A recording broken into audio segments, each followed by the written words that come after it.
If it's a family business, it's not always easy. So just to be prepared that sometimes you need to push a bit and to continue with your mindset. But for sure, wine business has lots to give, especially with the people that work in this environment. It's really fantastic the connection that can make. And I mean, you're tasting wines and having one of the, for me, like the best moment drinking and tasting. But for sure, like an advice that I would give is that you need always to be specialized in something. So if it's economic, if it's tourism, if it's hospitality or whatever it is, you always need to bring something with you when you join the business. So you don't need to arrive with empty hands, as we say in Italians. Benvenuti! Welcome to the next generation. With me, your host, Giulia Stocchetti. Join me as I take you on a journey to discover young stars of the Italian food and wine world. Pronti? Andiamo! Hello and welcome back on the next generation and the Italian Wine Podcast. Today, we are chatting with a young wine producer from Gavi in Piedmont, and she is Giorgia Calì, the manager of Il Poggio di Gavi. That is basically a family-run business that's not just all about wine and vineyards, but also they have an amazing, unique B&B. And what's quite cool is that all the rooms are named after their wine labels. So we're also going to talk about the origin of the wine names. Well, Giorgia, she is young, dynamic, and she takes care basically of everything, starting from managing the winery, taking care of export, of sales, also sometimes in the vineyards, I guess. What she loves the most, though, is hospitality, being such an empathetic person. Well, when she's off the clock, actually, she's not always around the winery. She is traveling or she's playing golf, maybe. Who knows? That said, I just want to hear everything about her journey into the world of Italian wines and of Cortese wines, of course. And so it's with huge pleasure that I say, Giorgia, welcome to the show. Ciao! Thank you. I'm really happy to be here with you. Nice. It's such a treat to have you here. I'm so happy I got to meet such a young lady, so dynamic and so energetic. So I got so many questions for you. We better start. But first of all, what I'd really love to know is your background. Like, what were you doing before being involved in the winery? I was born and raised in Gavi, so where my family winery is, but I had the opportunity to travel a lot, especially during my high school period. I studied languages here at the high school, and then for a year I've been to Chile, like an exchange student, and it was my first experience abroad. It was really nice. And that opened my mind a lot. I was just 17, so it was really young. So I studied languages. Then after Chile, I came back. After high school, I studied university where I studied tourism and economics. And then I had some work before studying again because I worked in the golf business for a while because my dad is a golf pro. I was always involved in the golf as in the wine and in the winery. And so after the golf, I also decided to make a new experience, but not abroad, here in Italy, in Tuscany. And after that, I just came back home.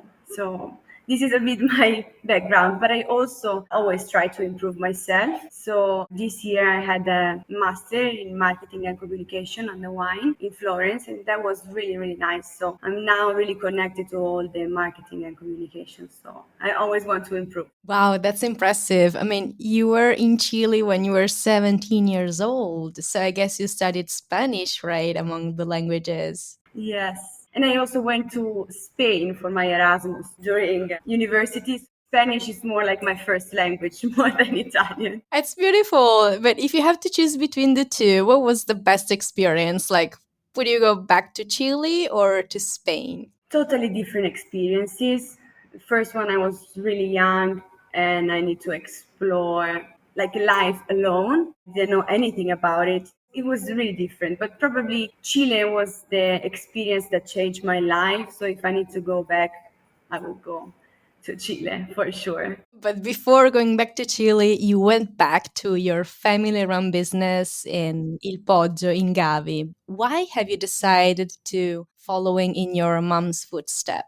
I was raised in Gavi and I always worked at the winery in my free time or weekends. So I was always connected to the winery. But there was a moment when I really decided that this was my place because in Tuscany, when I worked in a winery, this winery is a female winery, and the mother and the daughter are working together. And I saw how the connection is deep and how it's important to understand what your mom did before you and to try to take more you can from her. So I just wanted to see her in act and to join her and just to stare at her sometimes. So that's really important for me. I just needed to see it right now. This was the right moment. Some experiences, and then you need to come back home. That was your mom who founded the winery, or?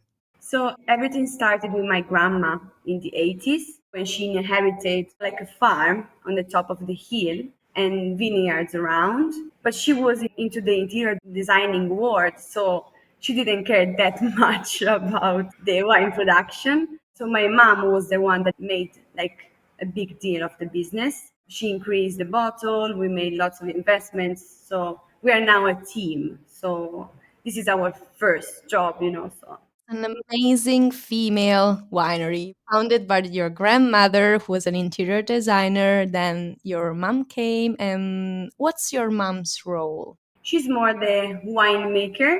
She's really connected with the production, but she's also into hospitality with me because she loves to share moments with clients and guests. And she's also into sales. That's the main thing we do together. So sales abroad and in Italy. All right, so there are some things you do together and some other things you do separate, let's say. Yes. And you're the one who's managing everything, from what I heard, right? You're like the top manager. You're the one that holds all the situation there. Wow. Yes, it's kind of like we are whole manager. It's not just one person. I'm more managing myself. It's a really teamwork. So we are all important. We are not that much people. It's just my mom, me, my father helps us a few times. Then we have a guy, Nicolo, who's also into the winemaking and more into the vineyards and all the agronomic part. And that's us. And we try to do everything, but we try also to keep a role. That's important to have your space, to have your safe space when you know you can act. So, what's your favorite thing to do at the winery? What's your favorite position?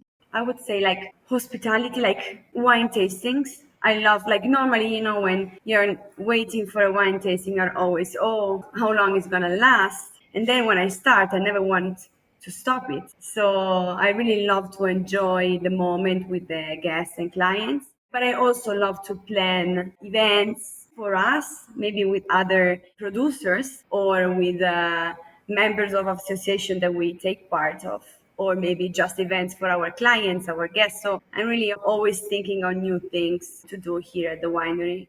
Beside the winery, you also have a bed and breakfast, right? Yes, Is it close to the winery, or people have to drive by car to get to the place? it's all together.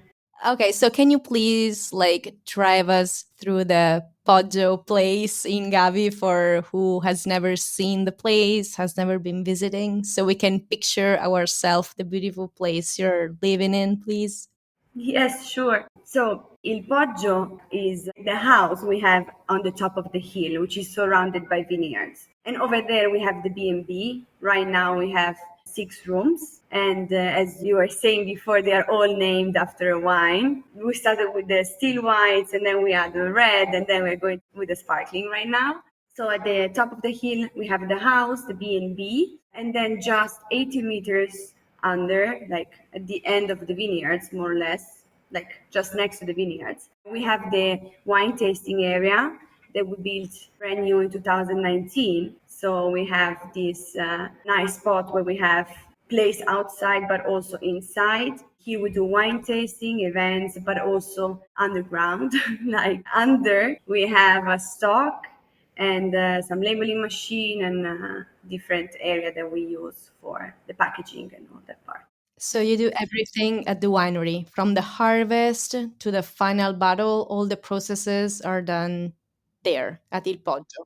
Not all of them, just because as we are a family winery and we are increasing our production, but right now it's not like the moment to invest into maybe all the part of winemaking. So for now, we are 10 kilometers away, still in the Gavi area. And over there, we rent space where we can make our wine. And so Nicola is in charge of going there and checking everything with my mom. And so that's the only part we miss. But probably in the future, we will be also there. But it's really nice and fun because we are four wineries sharing this big cellar. So it's also fun to compare, to see, and to talk about the harvest. So it's always important also to keep in touch with the other people of the area. Yeah, of course, to exchange ideas, production methods that might work better. And it's important to grow personally and also professionally. I guess it's always nice to cooperate in a sense. Well, but you take care of everything, basically, the whole team taking care of all the situations there. I was wondering, can you please share with us why you chose those names for both the labels and the rooms? Is there a story behind it or just fantasy names? Most of our labels have paintings, and that paintings represent normally natural things as the moon, the sun, clouds. So we just fell in love with this art, which is an artist of Gavi, so again from the area. From the painting, we choose the name. We wanted always to think about Il Poggio, so the top of the hill, with some natural taste. And so that's probably how we got to the name. That's more like my mom who started. The new wines are a bit different. What wine you think represents your mom, and what wine do you think represents you, Georgia?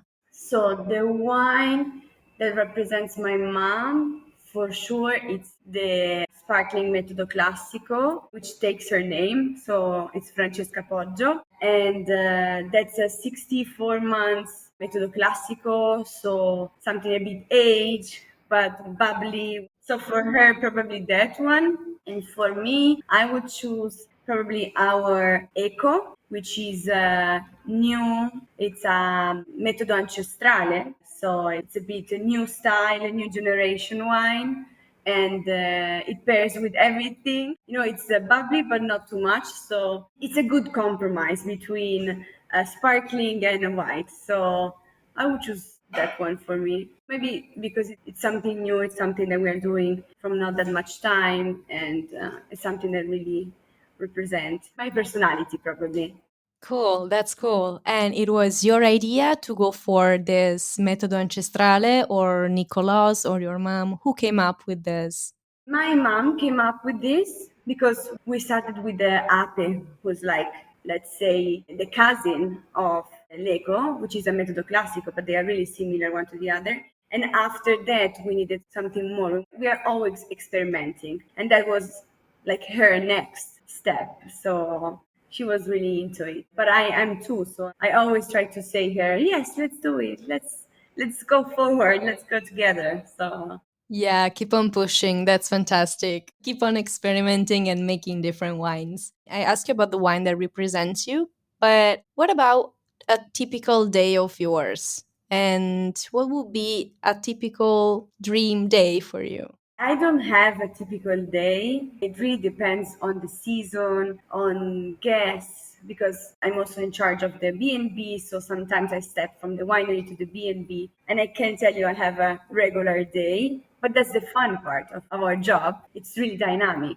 And probably like my dream day, it's abroad with some clients and tasting together my wines, my Gavi, and speaking about it and seeing a good reaction from the other part, for sure. That's really a dream. Matching traveling, that is one of your biggest passions with your wines, another big passion of yours. And yeah, that's cool.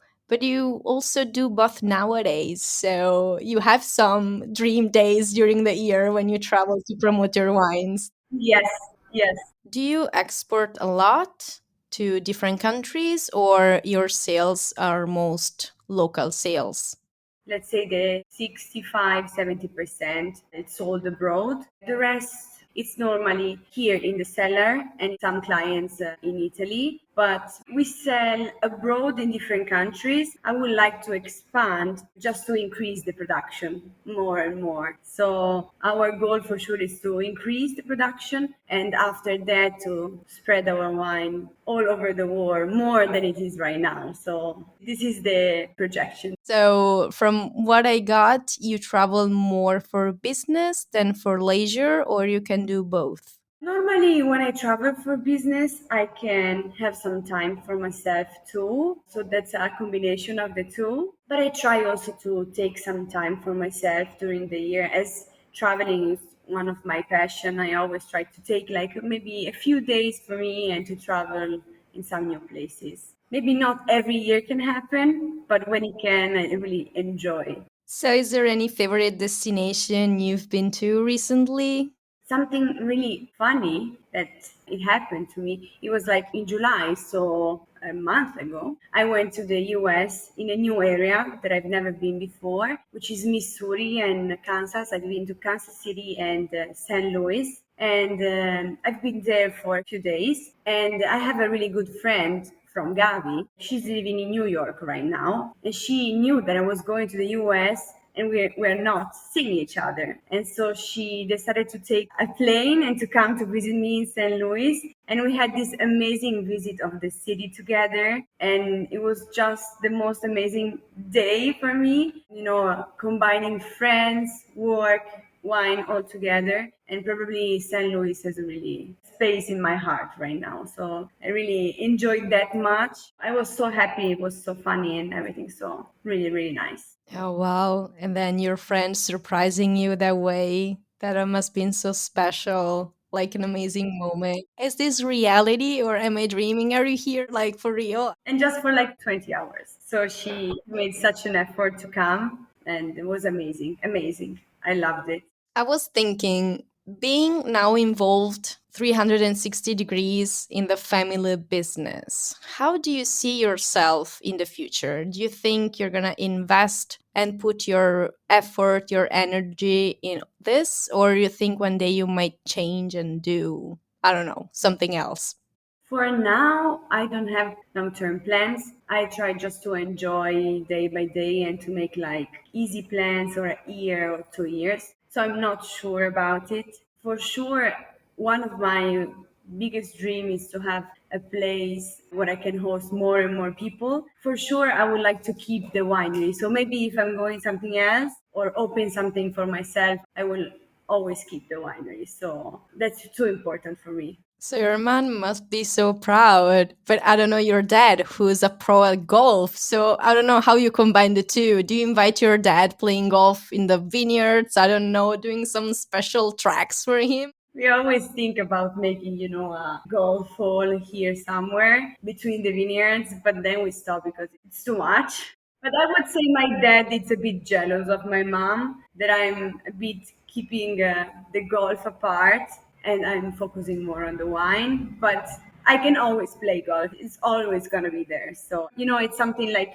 when you're riding a bike, when you start to do that when you're young, you never lose it. So I'm happy that I know that whenever I want, I will play again. So Yeah, you're lucky you got the fundamentals and you just have to go back on the field and everything is going to work. He must be proud though to see you so involved in something so important and that requires so much effort because you have like the harvest every year, you have to make wine every year, you have to take care of the B&B every single day. I mean, you're pretty busy, so he will understand if you don't play golf like every single day, but just when you're off the clock. So he understands that for sure. harvest time is close now, right? We are like end of August, beginning of September. So you're getting ready to collect some grapes, or is too early for your area? For us, right now it's a bit early. We are preparing the cellar, we are cleaning everything, we are getting prepared to it. We are now searching people for the harvest, and so we're just waiting maybe a few weeks more. We will see how it goes the next days, and then we'll decide. So we are getting closer, but we are happy about it. Nice. So we keep our finger crossed for you to get super juicy, healthy grapes. Well, seeing your experience, even if you're so young, because how old are you? Like 20 something years old? 26. All right. I was 25 till last week. All right. So get used to your 26 years old. And is there any advice you would like to give young people working in the wine world or trying to enter the wine business? If it's a family business, it's not always easy. So just to be prepared that sometimes you need to push a bit and to continue with your mindset. But for sure, wine business has lots to give, especially with the people that work in this environment. It's really fantastic the connection that can make. And I mean, you're tasting wines and having one of the, for me, like the best moment drinking and tasting. But for sure, like an advice that I would give is that you need always to be specialized in something. So if it's economic, if it's tourism, if it's hospitality or whatever it is, you always need to bring something with you when you join the business. So you don't need to arrive with empty hands, as we say in Italians. It's always like a fresh start. Yes. You never get to the end. And always when you do something which is bad or which is good, it depends, it has much more value because you are doing it for yourself. So the value of it, it's so important, which is for me really special. Wow. What a wisdom in a 26-year-old young wine producer from Gavi. Wow. Wine and wisdom. Today is a wine and wisdom Sunday. Fantastic. Thank you so much for sharing really this precious advice of yours. Well, is there anything else you'd like to add after this pearl? I wait for you in Gavi at Il Poggio. That's something I would love to say to everyone who's hearing us. I'm here. We are all here. We would love to show you our territory and our winery. So whenever you want, we are ready to, and we are waiting for you. Thank you so much. I think everyone is appreciating this invite and will take the chance to come to see you, come to meet you, and enjoy your beautiful company. But now, before we wrap up the episode, I got this quick game for you with just 3 rapid fire questions. You have to choose between 2 options. So, white wines or sparkling wines? Sparkling right now. It changed. Yeah, because the eco represents yourself. Yes. Promoting wines, traveling abroad, or welcoming people at the winery in Gavi? Difficult. So maybe going abroad and speak about the winery. I love both. Fair enough. You mixed traveling with hospitality and sharing wine. You made the point. We got you. And then last but not least is like asking you, do you prefer your mom or your dad? Would you prefer to play golf or to enjoy a bottle of wine with friends? Enjoying a bottle of wine with friends, for sure. But you can do that while you're playing golf, so you can do both. What a wisdom! You can combine the two. That's genius. Well, Georgia, thank you so much for sharing your journey with us. And it's been a real pleasure to get to meet you, to get to see you, and to interview you. And I literally can't wait to see what you're going to be up to in the near future because I expect so many interesting and cool things from your side. So I will stay tuned on your page and on your winery and on your life to see all the exciting things that are about to happen. And I will definitely take that golf lesson. Thank you very much. Grazie a te, and I invite you all people just to take a look at Il Poggio di Gavi and to go to see them if you're traveling to Piedmont because it's definitely worth it. Grazie mille e alla prossima. Bye bye! Grazie for being with me today and listening to The Next Generation on the Italian Wine Podcast. Alla prossima! Cin cin!